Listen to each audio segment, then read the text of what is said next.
you go where I ask you to go? Will you do what I ask you to do? Will you be what I ask you to be? Will you go where I ask you to go? Will you do what I ask you to do? Will you be what I ask you to be? That's the invitation of God, really, to all of us. And this weekend, it focused specifically on 3 stories of people who are asked in very particular ways. And really, it focuses on their initial calling and where God was going to lead them. Let's start with the first one, Isaiah. And Isaiah is in the throne room of God. He's overwhelmed by the awesomeness of God. And I'm going to give some 2 very limited analogies, but maybe they give a little glimpse of what this calling maybe would have been like. Imagine if you have someone who plays middle school football, and kind of playing in a league, and all of a sudden you have Lamar Jackson coming up and say, hey, I want you to play on our NFL team. And they're like, no, I'm not going. No, I'm not your person. No, can you come play on an NFL team? No, I'm in middle school. I can't do that. No, we want you to play on the team. Another very limited analogy. Imagine you are a musician, you're just learning violin or piano, and all of a sudden you get a call from the New York Metropolitan, or just said, we'd like you to play in the symphony or whatever, a large facility. Like, I'm just learning chopsticks or Twinkle Twinkle Little Star. Like, I'm not your person. I'm not your person. And maybe that's just a small multiply that times a million when Isaiah was in the awesomeness and the presence of God. It left him trembling. And God says, he realizes, I shouldn't even be in this presence. I'm not worthy to be here. And he's trembling, and God sends an angel with an ember. He's like, I'm not worthy to be here. I'm a sinful man. In the presence of the holiness of God, it's one thing to say God is holy, but to be thrice holy is like the epitome. It's like holy, holy, holy. To be thrice holy in the presence of God, I'm not even worthy to be in his presence. And yet God sends an angel to take an ember, and it puts it on his lips, and it makes him purified. It makes him worthy. And then he hears this voice from the heaven, whom shall I send? And at that point, Isaiah is given the courage to say, send me, send me. Very often, God can call us to do things that beyond even what we can think. Very often, even if we don't seem up for the task or worthy, that's not a qualification for God. There's a famous saying that's said in a couple different ways, but here's one of the ways it's said. It says, God doesn't call the equipped, he equips the called. I'll repeat that. God doesn't call people who are equipped, like you can do something for God. No, he equips those who he calls. Many times he especially takes people who don't have the gifts. Maybe they do have certain gifts, but we're even more useful to God when we know our complete dependence on him. That we have to cooperate with him. That we need God and we need his grace. And Isaiah has taught us that. Will you go where I ask you to go? Here I am, Lord. Send me. In the second reading, we get the backstory of Saul, really, who became Paul, the apostle in the broad sense of apostle. And he wasn't the most likely choice to be sent ultimately to the ends of the earth. He was complicit in the death of many, many Christians. Complicit. He was part of killing many, many Christians. Can I share with you something? There's something unique. I don't know what it is, but sometimes there's a phrase that people say to priests, or I've had this experience in many different ways. Sometimes it's before confession. Someone says, hey, Father, I'm here for confession, but it's not like I haven't killed anybody, not like I've killed people. And I'll get that on the streets or in airplanes. It's really weird. They're like, well, it's not like I've killed anybody, Father. In these random ways, people use that expression. I don't really know why, but they just do. That's a priest thing, or at least something I've experienced. St. Paul killed people. He did kill people. He was complicit in the killing of... He was on the way to rounding up more people to kill when he encountered Jesus Christ, this light that knocked him to the ground and blinded him. Yet God took someone like Saul and made him one of the greatest missionaries the world would ever know. See, God's not based on a person's path. God can take some of the greatest sinners and make them into the greatest saints, even missionaries. That's the goodness of what God can do. I'll never forget, and so did you hear in the reading, it's kind of like the backstory, you get little hints of this, where St. Paul talks about like, I wasn't worthy. Listen to the words of St. Paul. For I am the least of the apostles, not fit to be called an apostle, because I persecuted the church of God. But by the grace of God, I am what I am. And His grace to me has not been ineffective. In other words, when we see the goodness of the mercy of God and His goodness, see what God can do. See what God can do with anybody, much less among the greatest sinners. See what God can do. I'll never forget a conversation I had with Father Blair Raum. He was a priest. He was stationed at St. Thomas Aquinas at the time. And I remember him just kind of sharing this, kind of recounting this. And it says, well, God, he would explain this point of saying, God takes some of the greatest sinners and makes them into the greatest saints. He can do that if we're open to it. And he talked about like Mary Magdalene, of whatever her backstory was, she came from a sinful past. She was freed of 7 demons. That's all we know about her backstory. And yet God took someone like Mary Magdalene and made her a greatest example of committed love. One of the few, one of the 4 at the foot of the cross. See what God can do. Or Simon Peter, Lord, even if everyone leaves you, I'll never leave you. And 3 or 4 hours later, I did not even know the man. This fickleness, or doesn't seem to have stability, all of a sudden would be the rock on which the church, the rock on which Christ would build His church. Peter means rock. And on this rock I will build my church, and the gates of Hades will never prevail against it. You see? See what God can do. And so St. Paul had this sense of, I didn't deserve it. I didn't deserve any of this. And yet in his gratefulness, it turned into zeal. I too can reach out to others. I too can tell people about the goodness of God and the mercy of God. Lord, you've done so much for me. My whole life is yours. All my life is yours. Some years ago, I was on a retreat up in Pittsburgh, outside of Pittsburgh in Butler, Pennsylvania. I'm pretty sure it was the Capuchin Franciscans.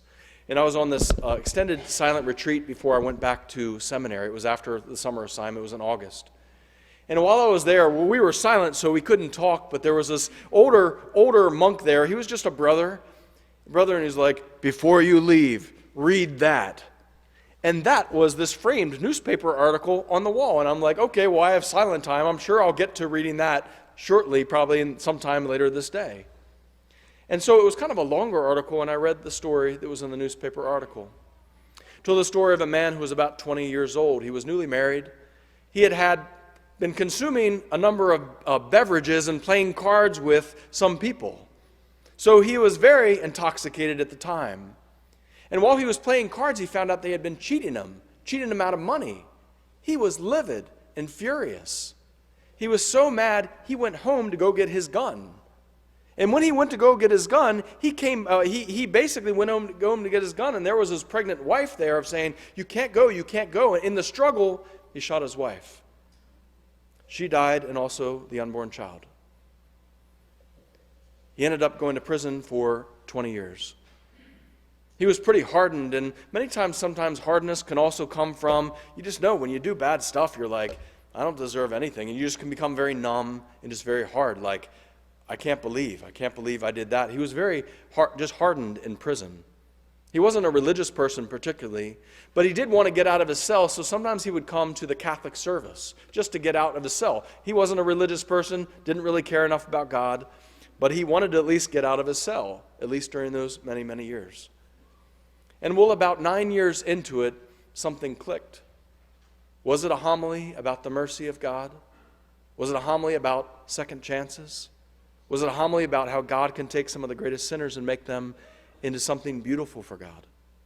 Whatever the homily was, there started to be a change within him.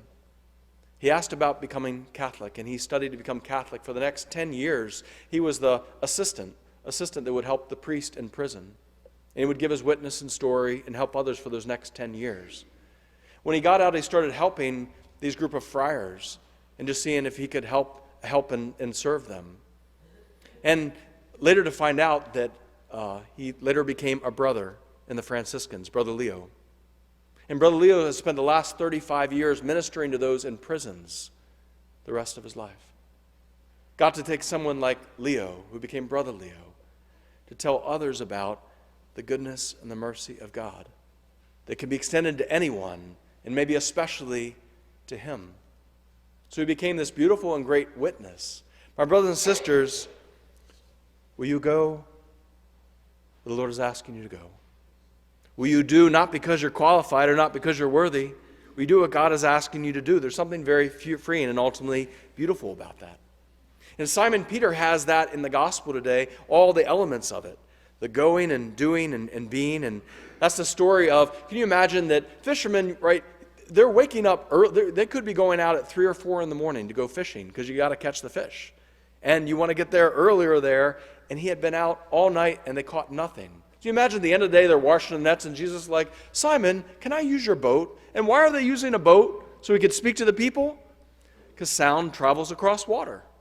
So you can actually speak to more people. Those of you know when you're on the water, you can hear more sound travels across water. So he asked Simon to bring his boat out so he might speak to the people. And Simon agrees. And shortly after this, says, Simon, put out your nets for a catch. Can you imagine Simon who's like, Lord, we've been fishing all night. Like, we're done for the day. And something must have caught his eye, maybe a look of Jesus where he said, but at your will, I will do so. And when he put the nets out, and they caught this large net of fish, the miraculous catch of fish, the nets were literally almost tearing. It was like this miracle of like, Lord, depart from me, I'm a sinful man, I didn't trust you. And now I want to trust you all the days of my life. The sense of doing what God is asking us doing, to be what God is asking you. I will make you, do not be impressed by this, I will make you fishers of men. I will make you fishers of men. And that whole mystery of the calling ultimately of Peter as an apostle. When I was shortly after college, a couple years after college, I was working at Price Waterhouse. It's an IT consulting firm, it's information technology consulting, and I was doing marketing research at the time. And I remember it was kind of like, get your life in order. Where do you want to go in life? I remember listening to talk, and they're like, make your plans for life. Like, where do you want your life to go? Do your 1-year plan, and 3-year plan, and 5-year plan, and 10-year plan, and 20-year plan. And I'm like, all right, let's sit down. I want to plan out my life. I'm ready. A couple years after college. So what am I going to do? Well, okay, I got a good job, a decent job. You know, in the next couple years, I want to get married. I'd been dating a girl pretty seriously. Yeah, by 25, I want to get married. By 27, there were a lot of entrepreneurial spirit out there at the time, and it was like, yeah, I want to start this kind of business at this time. And then, of course, I was overly optimistic. I'm like, by the time I'm 40, I think 42, I want to retire. Now, I grew up in the .com or whatever. I mean, people were retiring in the 40s. It was this idea of like, that's not so impossible. And I had this, plan, and from the time I was young, from the time I was in 7th grade, I always felt I'd be doing public speaking. I always knew it. I said, I don't know how it's going to be part of my life, but the Lord told me I think I'm supposed to be doing public speaking. At the time, I had all these questions about, like, I want to do things that matter. I want to do things that are significant. I don't know what I'm going to talk about.